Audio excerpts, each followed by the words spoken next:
Hi NTeamEN, Nicholas speaking, and that's not even my final form. Better. Today we're gonna see 10 mind-blowing facts. Baruch Samuel Bloomberg, an American scientist, estimated that malaria played a role in the death of half of all humans who have ever lived. And malaria is only caused by a parasite that's almost only transmitted by mosquitoes. This disease affects more than 200 million people worldwide, and it has killed over 600,000 people in 2012. Though there are some people who are sort of immune against malaria, we will talk about this later. And while we are on the subject of half of humanity having a disease, the numbers aren't quite the same, but at least half of adults have a form of herpes. Damn. To explain it a little better, there are two forms of herpes. HSV1, which mainly causes infections in the mouth, the throat, the eyes, the head and the central nervous system. And HSV2, which mainly causes herpes in the genitals. But actually both can appear pretty much everywhere, and you can have both at the same time, so yeah, who cares? And the last thing about herpes, once you have it, you won't get rid of it. Ever. Indeed, they stay in your ganglia, and occasionally they might come out of there to say hello. And I would talk to you more in depth about herpes, but no. So for now, we've only talked about diseases that affected humans.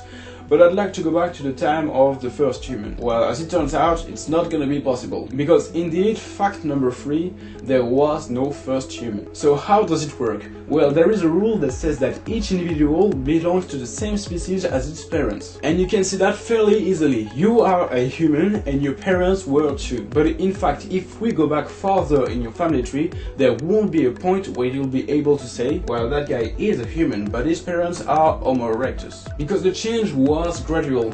Each generation had some genes that would be passed on to the next one that would bring your ancestors closer to today's humans. But there never was a human that was born from parents that were not humans. Even though we often say that the Homo sapiens appeared around 200,000 years ago, while actually the change that led to today's humans started before, and it is still going on. So I'm gonna use the same example that Richard Dawkins used. When we are born, we are babies and we gradually become adults, and it doesn't happen in a day. I think it's fascinating how complex it is to understand long periods of time. For example, fact number 4, Neanderthals disappeared more than 25,000 years ago, while the last species of mammoth went extinct less than 4,000 years ago. So indeed, when the pyramids of Giza were built, there were still mammoths on Earth. Well, to be honest, I'm not really talking about all the mammoths there.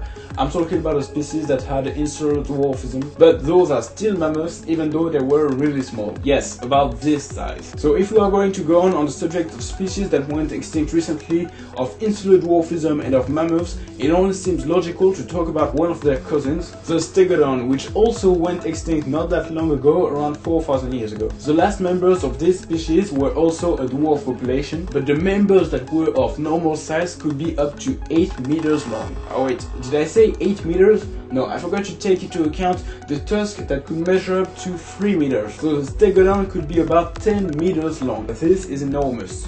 But the fact number 6 will help you get a little more perspective. 10 meters is the thickness of Saturn's rings, and this is true for most of the different rings. The biggest ones are only a few kilometers thick. The reason why Saturn's rings are so thin is that they rotate around Saturn, but I will explain that better in the next video, the one right after this one. But now let's talk about another thing that spins, Venus. Indeed, Venus, like all of the other planets, spins on itself.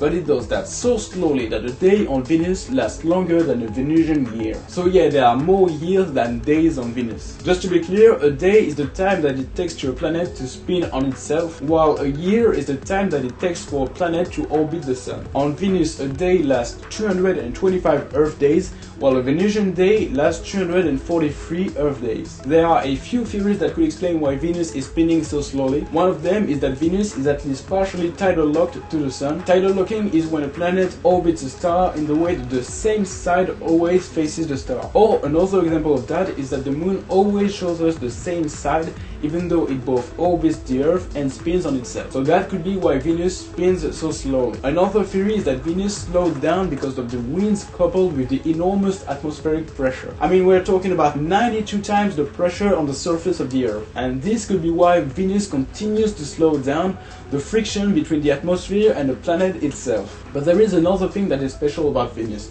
Venus, not only does it spin slowly, it also spins in the opposite direction of any other planet in the solar system. So the third theory that I'm going to talk about explains it all, and it is a little crazy. The idea is that Venus used to spin like all the other planets, but it flipped upside down. Yes, the whole planet.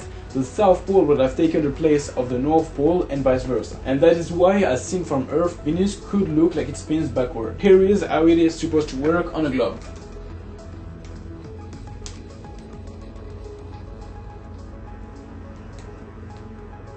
So yeah, it could be true, who knows, but I would like to have a little more proof than that, because it is kind of a crazy idea, and to me it almost looks like the whole world is upside down. No, not yet. Just to finish up on this fact, this kind of spinning is called retrograde motion, which means that Venus spins from east to west and that there the sun rises in the west. And as seen from its north pole, Venus is spinning clockwise. And on Earth it is the contrary. I can even show you a map to compare the Earth and Venus. See, now that's much easier. But you can't really trust maps. For instance, take a look at this map of Earth. See how huge Greenland is? It's like at least the size of Africa, right? Well, actually it's not. Contrary to what you can see on maps, Greenland is not the size of Africa, but rather the size of Algeria. So you can see that this is a big problem. But what exactly is going on here? As it turns out, it is impossible to make an accurate representation of a sphere, which is a three-dimensional object, on a 2D map. For example, the map that we usually use is the Mercator projection. But the problem with that one is that it stretches surfaces near the poles. And as a result of that, land masses like Greenland and Antarctica are stretched out on the north-south axis, while everything that is near the equator is compressed down on the same axis. So the next time you are looking at a map, be careful because things might not be as they seem. But to be fully honest, maps can be practical to see the whole world at once. So you can see on a map and also on a globe that there is water practically everywhere on Earth. But is this really that rare? As it turns out, you can find water on almost any planet. On Venus as steam, and on Mars and all the planets that come after it, mainly under the form of ice. One of the things that is rarer is liquid water. But if you search hard enough, you might find something. And some scientists think that they might have found liquid water on some satellites of Jupiter and Saturn, like Europa and Enceladus, that might have liquid oceans under sheets of ice. And this water could come out by huge geysers, like you can see on this picture. And by the way, Saturn's rings are made up of more than 90% frozen water. So water in one state or another is abundant in the solar system, which would mean that Saturn's rings aren't that precious. But the thing that no planet or satellite has in the solar system is water on its surface in the quantities that you can find on Earth. I mean, 71% of our planet's surface is covered in water. And that is good because life as we know it couldn't have appeared without liquid water. But there might be life that we don't know of. And by that I don't mean species of animals that we haven't discovered yet. So let me explain how it works. You and I and all the other living beings that we know of have a common ancestor.